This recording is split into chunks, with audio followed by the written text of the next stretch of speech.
All right, welcome to Computational Combat. We're looking at MMA fights through the eyes of a betting algorithm. I'm Dylan Grayson, joined by the brains of the operation, Johnny Koppelman. Johnny, what's going on? How you doing? I'm just getting ready for this fight. This time the format's a little different. Dylan has not heard any of the algorithm's picks beforehand, so that way, one, when he's right, no one could say it was the algorithm that he went off of that pick, and two, maybe it'll add a little bit of spice to the debate. Right, so we ran a little trial run last week, try and work out the formatting, audio stuff, because we're just two random guys. We're not podcasters or anything. But this is the card that we wanted to start with from the get-go. This is the big one. It feels like the biggest fights of the year. UFC 254, Khabib Nurmagomedov versus Justin Gaiji to unify the UFC lightweight championship. You've got the best division in mixed martial arts. You have arguably the greatest fighter fighting right now. He's undefeated, 28-0, and no one has come close to defeating him. And then you have his opponent, the interim champion, the most exciting fighter in the game. This one is going to be fireworks, and I'm very excited for it. Yeah, you pretty much summed it up there. For me, I think this card has something I think it's the most card I've been looking forward to all the way back, ironically enough, to the Gaethje Ferguson fight, which should have been Ferguson-Khabib, but everything happens for a reason. But that's the fight I was looking forward to the most. And then the Adesanya card as well was a great card. But yeah, this card really I've been waiting all year for, I feel like. Right. So obviously, rest in peace our hopes and dreams of Ferguson versus Khabib. Yeah, it's never happening. Sometime down the road. We'll see in a little bit. There is another cursed fight on this card. So, Johnny, before we break down the card, how exactly is your algorithm making its picks, and what exactly is it trying to do here? Okay, perfect. So, essentially this boils down to a two-part solution, high level, if we look at it that way, with an initial prep step. Now, the prep step is, one, I wrote a program to go through and scrape all of the possible UFC historical data that there is. This is necessary, obviously, to train the models and help me make the picks and everything. Or not me, the algorithm. But so yeah, we gotta get all the data, and then you gotta clean the data.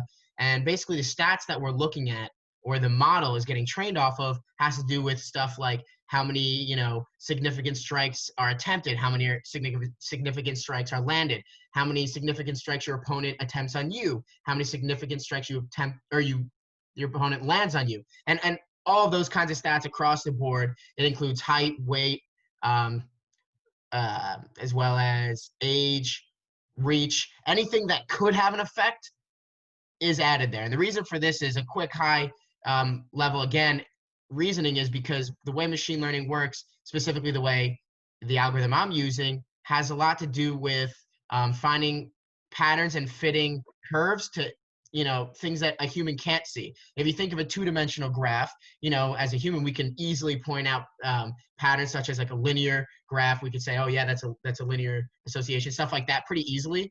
But anything more than 3 points gets hard for us. The difference is the computer takes all of these dimensional points, meaning you have all the height, the weight, and everything, and it's able to do that on a larger scale. So that's why getting all that data is extremely important. And then essentially in the long run, it just spits out probabilities. After it's trained, it spits out probabilities for each fighter's chance of them winning. And we said this last time, but I'll say this again for people that didn't hear that. The model itself, on 1,000 test fights, so you break up the data when you're doing this to train a train set, a test set. So on 1,000 test fights that it had never seen during its training, it scored 74% accurate on, which currently, and if anyone finds a more accurate one, let me know, but currently across the internet is the most accurate one I've found to date. I'd be interested if someone could find a better one, because it would be great to see how the picks differ. And then I've been using it along with the betting algorithm, which is why we're saying through the eyes of a betting algorithm, and over 81 fights, the portfolio itself is up 25%, and it's averaging 13% profit per card, or 15% profit per card. And we'll show you a little bit of that, kind of the picks and how they differ from the model and who it bets on later. But yeah, Dylan, did I miss anything? No, I'm just trying to understand this as somebody who has absolutely no knowledge of computer Yeah. science or anything like that. So, for example, with something like age, Yeah. obviously we can assume that at a certain age somebody is going to decline, but you're not going to tell the algorithm that because the algorithm is going to basically read that over the history of UFC fights, going to see that fighters over 40 tend to lose, and it kind of factors that in itself. Yeah. So basically, sometimes you can even have it spit this out so you can even see what it thinks, but you could see feature importance. We say feature, all that means is stuff like age, weight, height, significant strikes line, all that stuff. Those are features. So yeah, I don't tell it specifically, hey, pay attention to age, because fighters tend to decay or depreciate after 31 or 32, but that's the kind of pattern it would pick up on itself. Right. So yeah, that's a great question. Yeah, it picks up on that kind of pattern and then it attributes weights to it accordingly, depending on its importance. And then all of this data is coming from the UFC's own internal sources. Most of it, yeah. They actually had an API, which for people that don't understand, it just allows you to communicate with their database and all the data they have stored for all the fights. And so that's what I'm using in combination with scraping a couple websites that are associated with the UFC, but you might not be like supposed to scrape them, but their database isn't that well kept that much anymore. So some of the stuff like age, the weight class, and some of the striking stuff you have to get from other websites nowadays, but mostly it's from them. Yeah. All right. So awesome. Now that we have a little bit of a peek at how it works, we're going to jump into the cards, starting with the prelims. All right, so we're going to be breaking down the UFC 254 card, bottom to top. Just before we get started, going to let you know that the algorithm can only make picks based off of data from the UFC, so certain fights are not included if there is somebody debuting in the UFC or has only had one previous UFC fight. Those fights can't be looked at. There's not enough data, but most of the fights on this card, the algorithm is going to be able to look at, and starting with the first fight, that's Joel Alvarez versus Alexander Yokolov. Right. So I took a quick look here. I'm not particularly familiar with either of these fighters, but based on my quick look, I was thinking Joel Alvarez. What does the algorithm say? Listen, the algorithm agrees with you. Maybe you looked at it behind my back. I don't know, but it has Joel Alvarez as a heavy favorite. In fact, it has him with a 71.64% chance of winning in the algorithm's view. And if we talk about the betting algorithm, it sees it as a high value fight. And the reason for this is the money line on the book I'm using, which is Bet Online, shows a lot of value in Alvarez at that percentage at 71%. And it's throwing, in terms of the fund, my portfolio, it will be throwing around 3% of the entire fund on that fight. Okay, so if you were betting $100, the algorithm would take $3 and throw it on this fight, yeah? Yeah, it would take $3 and throw it on this fight, and that's decided based on value when comparing the 71% chance Alvarez has of winning compared to what the line says. Right. So if the line has him as a stronger favorite than I do, then maybe there's not value in that bet. But in the reverse, if the line says he's a less of a favorite than I have him, then I'm getting more money out of the bet. So he's higher value. All right. So the next fight on the card, I believe the algorithm can't cover Lyanna Joshua versus Miranda Maverick. Yep. All right. Maverick's making her UFC debut, so it's not covering that. I really don't have much to say. I don't know much about these fighters, but Maverick is unproven. This is her UFC debut. So I'm going with Joshua, not that that matters. The last of the early prelims, this one is going to be an absolute banger. Nathaniel Wood versus Casey Kenny. And this one looks to be an 140-pound catchweight fight. Personally, I think Nathaniel Wood is going to take this. Casey Kenny really likes to wrestle, bring people to the ground, and Nathaniel Wood is best on the ground. His jiu-jitsu is where it's at. Now, we've seen wrestlers come out and neutralize jiu-jitsu players before, but personally, I think Nathaniel Wood is good enough to get it done here. Yeah, and again, you and the algorithm seem to be agreeing a decent amount today compared to last time. It also has Nathaniel Wood, but it has it as a closer fight, giving him a 56% chance of winning. Okay. And then based on the odds and the book online, it has him as a heavy value pick. So it is throwing 6%. And for your example before, if you had $100 in your little fund, it would be throwing $6 towards this Right. fight, which I think everyone get the idea, but converting it to money definitely makes it easier to understand, I would say. Right. For the not so statistics minded like myself. So then next, going off the early prelims into the regular prelims, Sam Alvey versus Da Un Jong. Here's the thing. Sam Alvey has tons more experience than Da Un Jong, but I think Sam Alvey is washed. He's on a 4-fight losing streak. This is kind of his last hope, and maybe he proves that this guy doesn't belong in the UFC, but I don't see it. I think he loses. I think he's gone. Yeah, listen, Alvey, I think he's a great personality. I would love to see him, his personality a lot more, but I also would have to agree, and the algorithm would too. It has Da Un Jong at 78% chance of winning this fight, which, is the biggest gap the algorithm has, and it would be putting. Let's see here. Actually, so this is something cool that happens. So when talking about before the first fight with Joel Alvarez about how you have to compare to the book has Alvey as a plus 260, which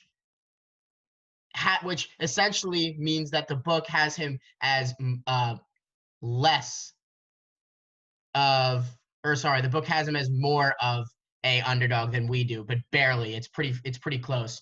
So we have $3 going on Alvey, and that right there would be considered a value play because whereas the model itself picked Da Un Jong pretty convincingly, the betting algorithm is throwing on Alvey only 62%. Sorry, I gave it in terms of money. I was looking in terms of my fund, but 0.62%, meaning, this is almost a bet you wouldn't even take because it's 62 cents if you had $100. Right. Not really even worth doing unless you're following some strict thing. But yeah, it sees this fight as the only value you're getting out of it is betting on Alvey, a very small amount. Right. So throw a tiny bit of money because it's probably going down the drain, but on the off chance that Alvey wins, you get a lot of value back for that. It's basically Exactly.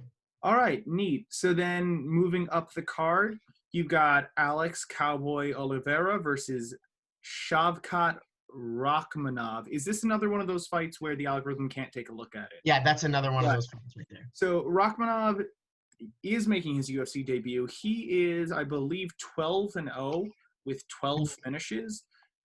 If he beats Oliveira, we've got a fantastic prospect on our hands, but he hasn't faced anyone with any real name value that I saw looking through his record. I expect Oliveira to get the win, but who knows? Maybe we might get pleasantly surprised with a new prospect here. Yeah, I have nothing to say here besides that anyone with the nickname Cowboy, I'm rooting for because I like Cowboy that much, the OG Cowboy. So I hope Cowboy pulls this one off. Right. So then heavyweight, the last prelim, Stefan Struve versus Tai Tuivasa. Personally here, this is a tough one because both of these fighters are in a bad spot right now. Tai Tuivasa came into the UFC, got 3 wins, and has now got 3 losses. Stefan Struve has lost 4 of his last 5. Contemplated retiring in the middle of it, didn't retire. And I think here that the algorithm might put some weight into the fact that Struve is significantly taller and has this big reach advantage. Mm-hmm. But from what I've seen, he doesn't use it properly. I'm going with Tuivasa. I don't want to say that this is a bad fight because it could be an exciting fight, but these are 2 guys who need a win here. Yeah, and I just want to quickly go back and correct one of the percentages I said before. I was looking at preliminary model picks before I had averaged out a couple models. It's a machine learning tactic, but essentially I was reading the wrong numbers for the Da Un Jong fight specifically. I have him here actually as a 68% favorite, which is why it was worth putting money on Alvey. Because if you want to convert that to money lines, we got Alvey as a plus 215 and Bet Online has him as a plus 260. So there's value there because we have it as a closer fight than what they do. Gotcha. On that. And then to come here, I think maybe it is the hype because it does have Struve winning this fight as a 66% favorite. And I want to say that last time, there was another time it favored the taller fighter or put a lot of weight on that, and it was wrong. So maybe that's something you could do. I could see. But for this one, yeah, again, 66% favorite. As far as the betting algorithm, for Struve, it is putting 6% of the fund on Struve due to the fact that Struve, actually the book online has him, has his fight pretty even, minus 104 for Tai and minus 116 for Struve. So Struve right here is getting a lot of money put on him specifically because he's like a 66% favorite to win the fight. Right. So there's a lot of value there. Yeah, personally, if I'm betting and not looking at this algorithm at all, which I'm not because I'm in Massachusetts, but if I were betting on this fight, I think I would be holding my money back here just because I feel like both of these fighters are in a bad enough spot that either of them can pull it off. But yeah, I mean, we will see. Yeah, and that's a cool thing about this. I do like the aspect of kind of comparing my own picks to these picks. But yeah, I mean, that's a good point. This is a harder fight to bet on, especially because specifically I don't know either of these fighters. So personally, I would probably end up throwing on Struve, but that's because I don't know either fighter. Right. So now we've gone through all of the preliminary fights. Going to take a quick pause here, come back and go through the main card, or at least most of the main card, because oddly enough, there are some debuts on the main card. I don't know why they arranged the card this way, but the fights that we can cover, especially those last three, we're going to break down in a little more detail. So just going to take a quick pause and be right back. All right, going to break down most of UFC 254's main card just before we get started. Obviously, we can't look at the Murphy versus Shakirova or Malkoun versus Hawes fights because those fights both have either one or both competitors debuting in the UFC. The algorithm doesn't have the data to make a prediction with. Murphy was supposed to be fighting Cynthia Calvillo. Calvillo had to pull out, so she gets a debut. I have no idea why Malkoun versus Hawes is on the main card. I know that Hawes is coming from Dana White's Contender Series, so maybe they want to hype up one of those guys. But just super quickly, I think that Murphy's going to take the win in her fight, and Hawes is going to take the fight in his. Yeah. All right, so the main card, the fights that we can actually cover, Magomed Ankalaev versus Ion Cutelaba. This one is a very fun fight with a very confusing history. And I said earlier, there's a cursed fight on this card. And that's this one. This is the mini Khabib versus Ferguson. Funny. So Ankalaev and Cutelaba fought once before, and Ankalaev landed about a punch or two, and Cutelaba started, I don't know if it was faking out Ankalaev or what, but he started walking wobbly. And the referee stepped in and called it while they were swinging punches at each other, and Cutelaba was furious. He was nowhere near knocked out. It was a terrible call, but, in the moment, the referee sees someone who looks like he's wobbled. I get it. He tried to it was so good he tricked out the ref there. Right. Yeah. Not exactly the best strategy. Cutelaba and Ankalaev were booked 3 times between then and now. Cancellations due to the pandemic in general, and then I believe Cutelaba himself got COVID. Now, finally, this fight, fingers crossed, knock on wood, is going to happen. And I have Magomed Ankalaev winning this one again, but this time, rightfully so. And my reasoning for that is that Ankalaev only has one loss, and it's to Paul Craig. He dominated Paul Craig that entire fight, and at the last second, Paul Craig threw up a Hail Mary triangle choke and caught it. He loves the triangle choke, Paul Craig. Right, yeah. He's excellent with it. He's finished 3 or 4 UFC fights with that triangle choke. And the thing is, I don't think that says anything about Ankalaev. He got caught with literally 1 second left in the fight. He tapped. 5 seconds left in the fight. He had let his guard down for a second. And I don't think that says much about Cutelaba. It's like Ankalaev rather. It's like getting hit with one punch that knocks you out after winning the whole fight. It happens. I think it says more about Craig than it does about Ankalaev. Ankalaev's my guy here. Yeah, I mean, the model again agrees with you. It has Ankalaev, and it has him as a 69% favorite. And then we get to the betting algorithm. It sees excuse me if I'm saying this wrong. Kudalaba? Kudalaba, yeah. Yeah, it has Kudalaba as a value play because the book has him as a plus 260 favorite, whereas when you convert the percentages on our end to money lines, we have him as a plus 226 favorite. So it's a slight there's a slight gap there, which that's where the value lies. Right. You mean underdog, right? Just to be clear, you're giving me plus What'd I values. You did say favorite, but you're giving me plus values on Kudalaba. Oh, yeah. Underdog. I don't know why I said favorite. You're fine. right. Good fix. Yeah. They have him as a plus 260 underdog, whereas we only have him as a plus 226 underdog. So there's value there because we get more money on our pick for him. And also because on the book they have Ankalaev as a minus 310 favorite, where we only have him as a minus 226. So it is putting 62 cents to your $100 fund on Kudalaba, which would be 0.62% of your fund. Right. Another value play. And I'm noticing a similar pattern here. I guess the book had both Alvi and Kudalaba as plus 260 underdogs, and the algorithm took that and did 62 cents for both of them. Yeah, 62 cents, breaking it down into tiers, that's like your low value play. You don't really want to put, or 0.62%, 62 cents. You don't really want to put too much into that because if it pays off, good, it's worth the value, but there's high risk, so you got to size your bets properly. Right.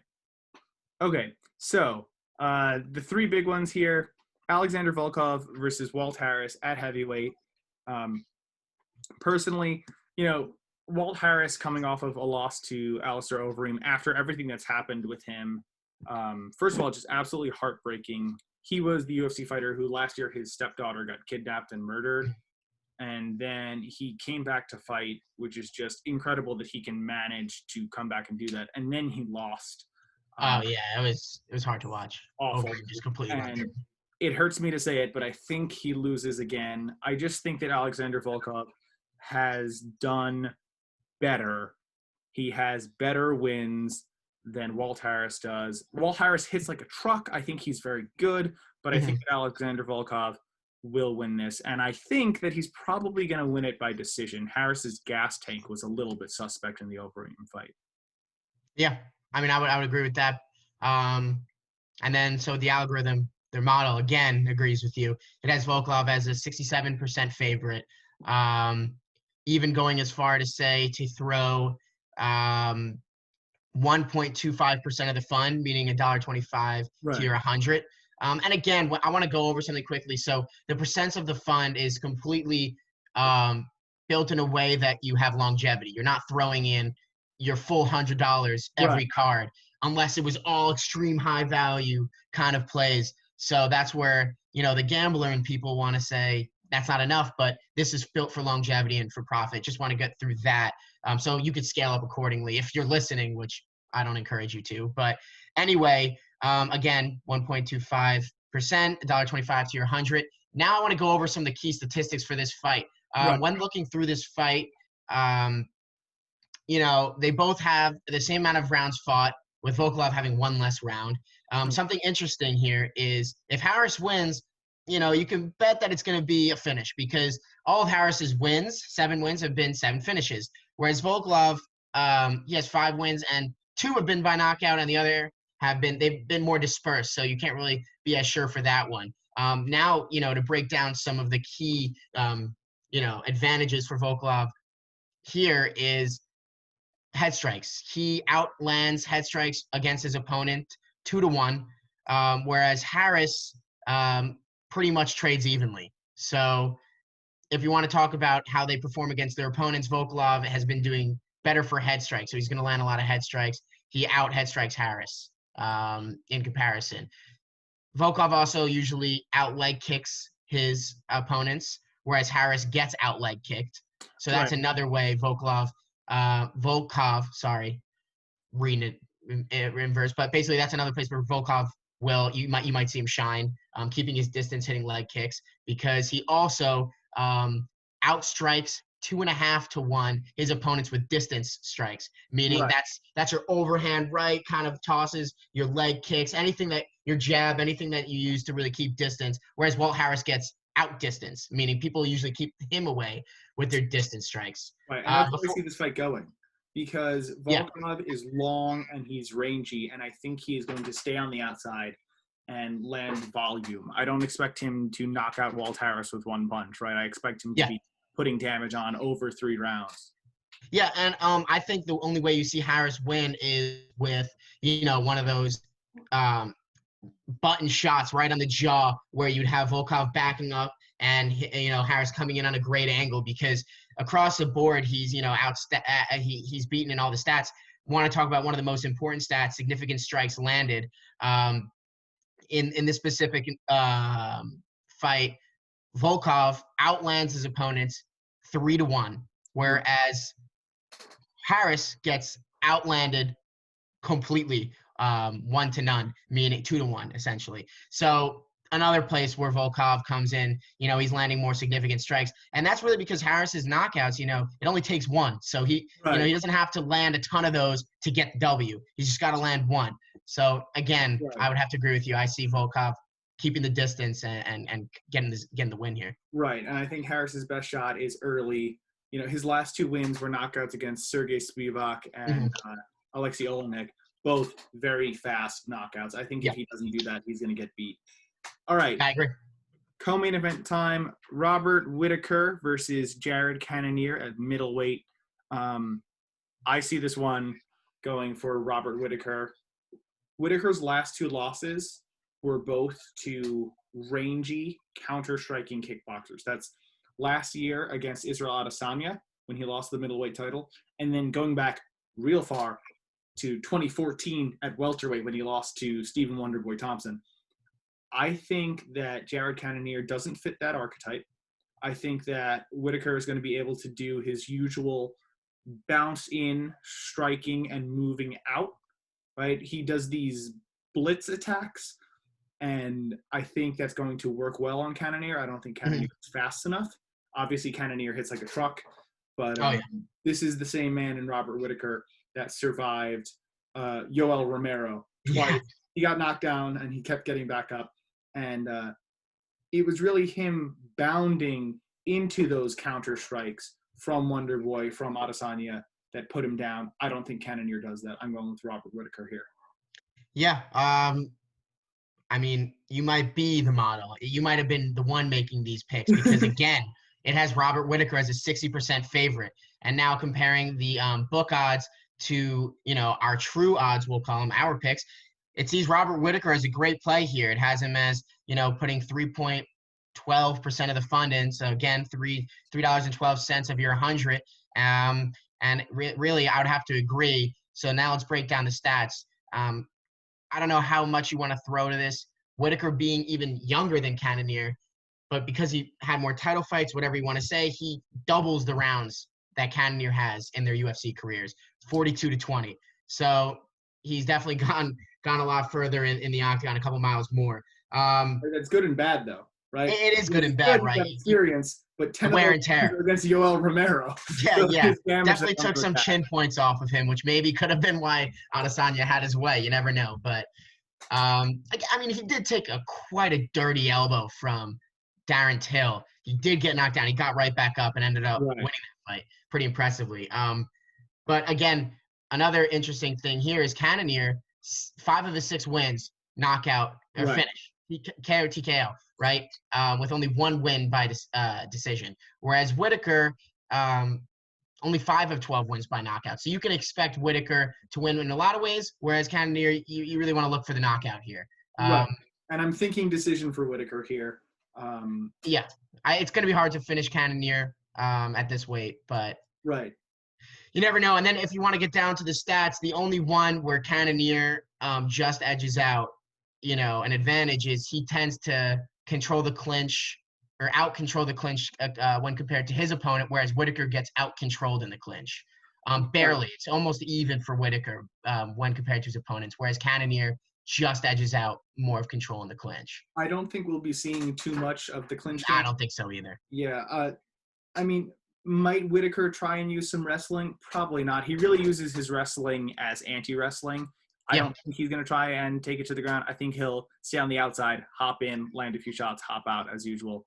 Yeah, I think the same, and he might take one or two, but I don't think they put him down. And you want to come where we know. I mean, you know this if you watch a Whitaker fight. He headhunts a lot. He does. I mean, he has some strategic kicks as well, as you saw against Darren Till. I think that was a great display of his kicks to maintain distance and impose his rhythm. But he headhunts a lot and he lands. So he outlands his head opponents 2-1 or Right. 2-1, whereas Cannoneer also outlands around 2-1. So they're pretty similar there, honestly, with Whitaker just edging out a little more dominance over his opponents in that attribute.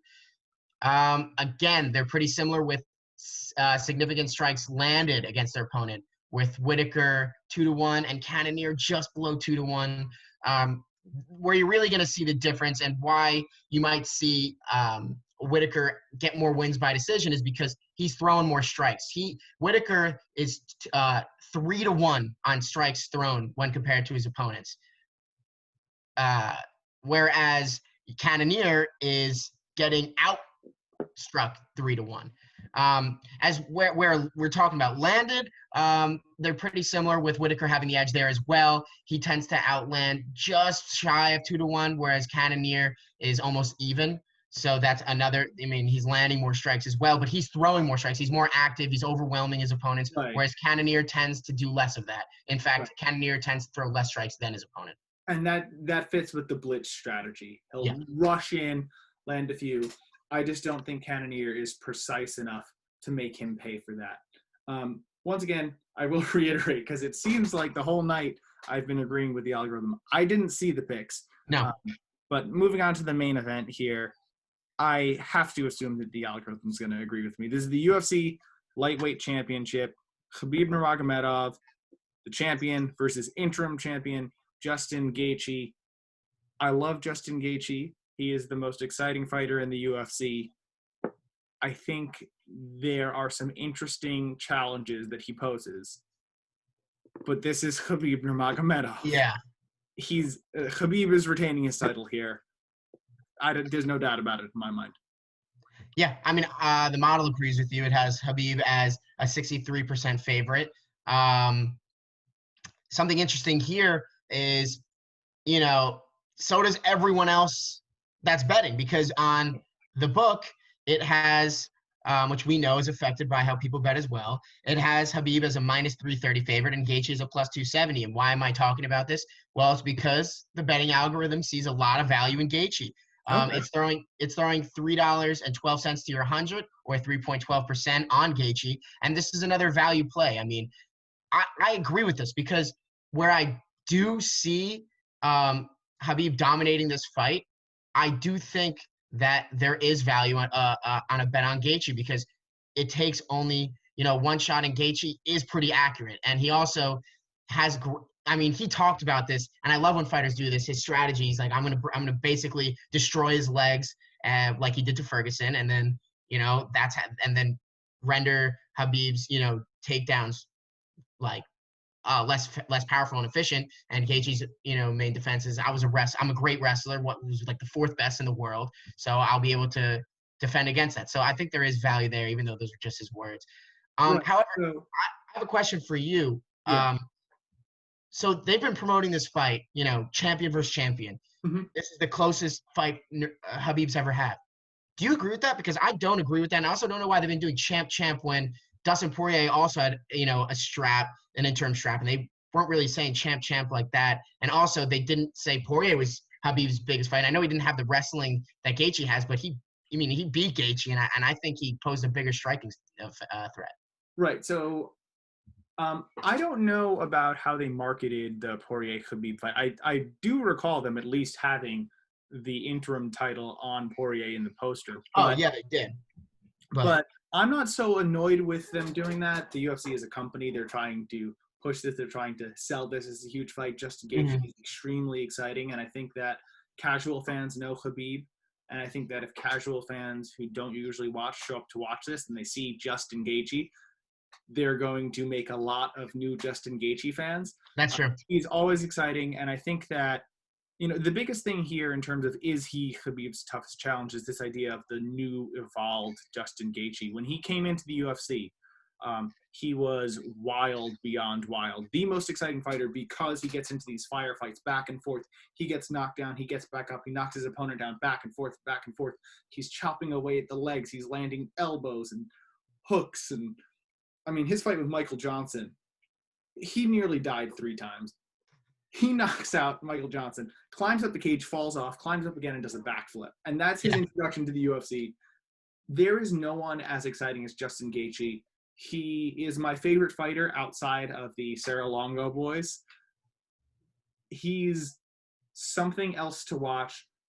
And he comes into the UFC. He has this awesome fight, this great win, and then he loses twice to Eddie Alvarez and Dustin Poirier, 2 of the top guys in the division at the time. But he loses.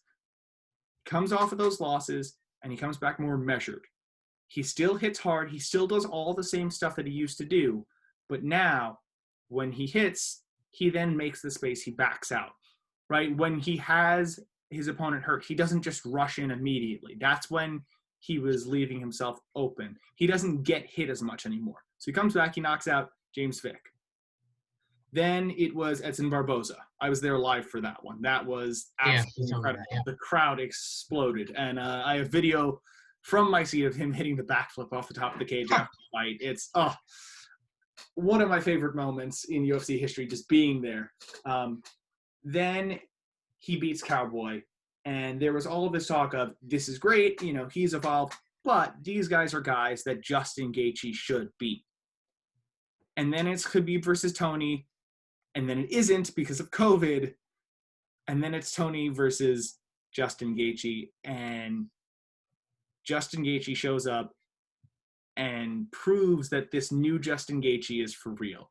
Mm-hmm. He outstrikes Tony Ferguson for like 20 minutes, and he finishes him, knocks him out, or he was still on the feet. He was out on his feet. He was out. Knockout. He was out for that entire round.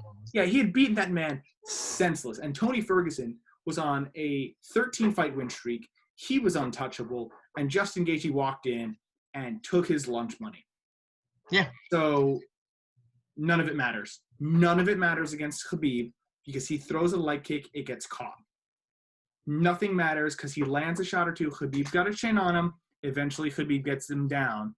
And as soon as Khabib gets him down, that's it, because you can get back up, but you're going to be a lot more tired.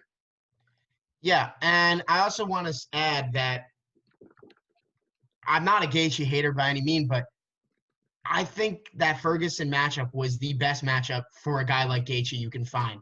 For a guy like McGregor, I think Gaethje is a better wrestling, slower puncher than McGregor. And by that I mean, and I'm no expert, but I think both McGregor and Gaethje match up so well against Ferguson because the way Ferguson fights is he'll take 7 of your shots to try and land 7 of his own, sharp elbows, sharp kicks. You know what I'm saying? These crazy shots. And Gaethje's a powerful, quick puncher. McGregor, again, another powerful, quick puncher, and they like to counter punch, and they like to, start off a lot of the trades too. So that's a great trade. That's a great matchup because Ferguson's just going to stand there and take their best shots. Well, you can't stand there and take a McGregor shot. You can't stand there and take a Gaethje shot. They punch hard for that weight class. So I think that was the best matchup a Gaethje could have. And I think it made his stock inflate, so to speak, to the point where I think Khabib, and maybe this is a hot take, but I think Khabib might knock Gaethje out because people always doubt Khabib's striking because he doesn't need to use it. He gets his wins elsewhere. But against McGregor, one of the best counter strikers the UFC has seen in that weight class, he landed a shot and knocked down McGregor.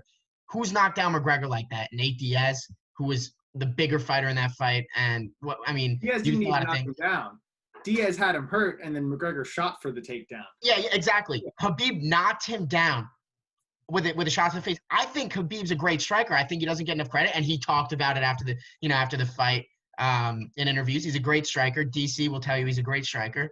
I think that this is a great matchup for Khabib, unless Gaethje's wrestling, even though he hasn't used it in a while, unless his MMA wrestling, I should say, has really stood the test of time. I think Khabib runs through him. And we'll talk about the stats now, unless you have if you disagree, let's hear it.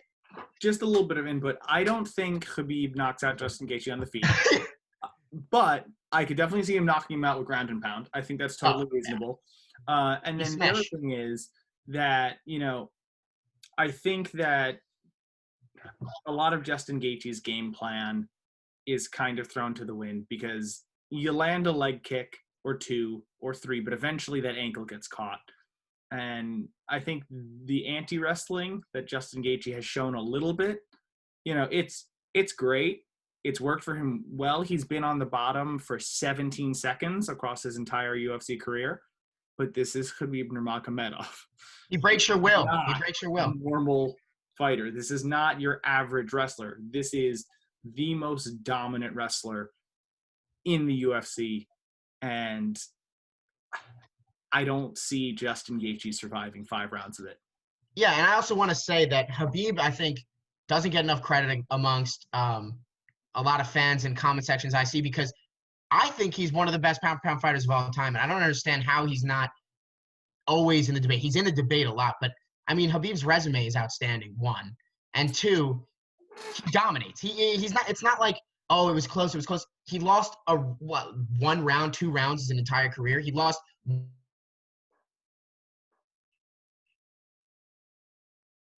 Is that the only round he's ever learned? Sorry, I'm just going to ask you to repeat that last point because you cut out briefly. Khabib's only round loss was to McGregor, right? That I can recall, yeah. And in the UFC at least. So, he's not – it's like the competition wasn't even competition for him. I think he's the most dominant fighter that we've seen besides Mighty Mouse, sorry. Yeah. The only I don't know what's on my mind, but that I have to say is the only reason that Khabib is not constantly in the GOAT talks is because his resume is good, not great. But I think that you give him those fights, he continues to win them.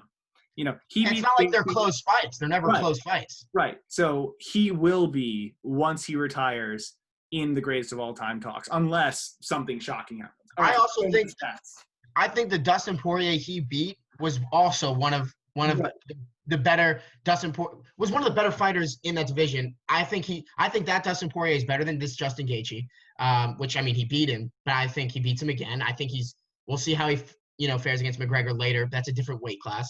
At 155, I think the fact that Khabib beat Poirier is a huge, right. Yeah. So now we'll get into the stats really quickly on this. I think we've really hit him because we've been watching Khabib for a while now. Obviously, he's a large name, and Gaethje way better than me at least. Just to talk about some of these stats. As far as wins go, Gaethje's 5 wins, 5 knockouts, finishes. He finishes. We've said that. That's what he does. And he'll tell you that as well.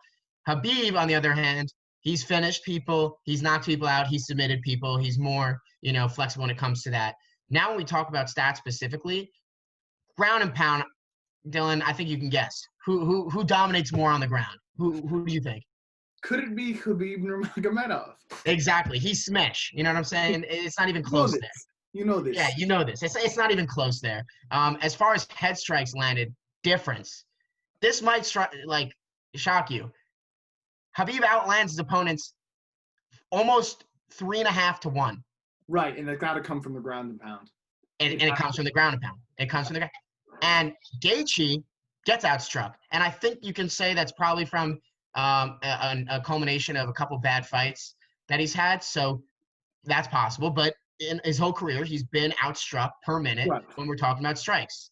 The only place, and we talked about this, the only place where Gaethje really sticks out here is his legs. He outleg kicks his opponents, and Khabib, it's pretty even. Him and his opponents, a couple legs hits here, for Khabib, it's like 0.02 difference per minute for him and his opponents, whereas Gaethje really edges out with 2 times the leg kicks of his opponents. Right. But yeah.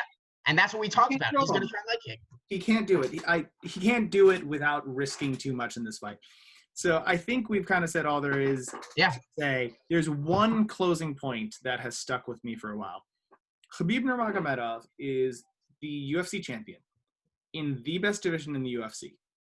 Yeah. He is 28-0, which is unheard of in mixed martial arts. And he has gotten to this level and we have not seen him bleed.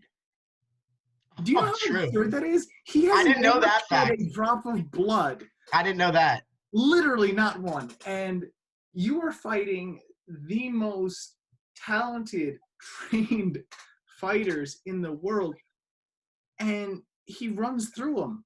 He runs the fight that he's had, the singular fight that he had that was close was a long time ago, and it was him versus another guy who wrestled, and he shot for a lot of takedowns and had a bunch of them stuffed, but he was constantly on the offensive. People don't hurt Khabib. It doesn't happen, and I don't think it happens here. I mean, the man wrestled bears. What's right, as a 9-year-old. As a 9-year-old kid, he was literally wrestling bears. It sounds like something out of a cartoon. Oh, yeah, it does. He's the final boss of the UFC. Yeah. So just to reiterate, how much money is the betting algorithm putting on Khabib for this? Oh, no, it picked Gaethje as the value play, right? As the value play, and it's a huge value play as well because we have it much closer than Vegas has it. And that's what happens a lot in these title fights where one side might have a lot of hype versus the other. There's a lot of value in those plays, which is why it puts on Gaethje here, which I like. I like that. I said it before. I like that call, even though personally I think Khabib is like almost a guarantee, but it's a good play. This is MMA. Anything can happen, but it's got to be Khabib. So just as a quick wrap up, just to look back at everything as a whole, a hypothetical $100 that we had, how much in total is the algorithm saying bet on this card if you had $100? I'll do some quick maths.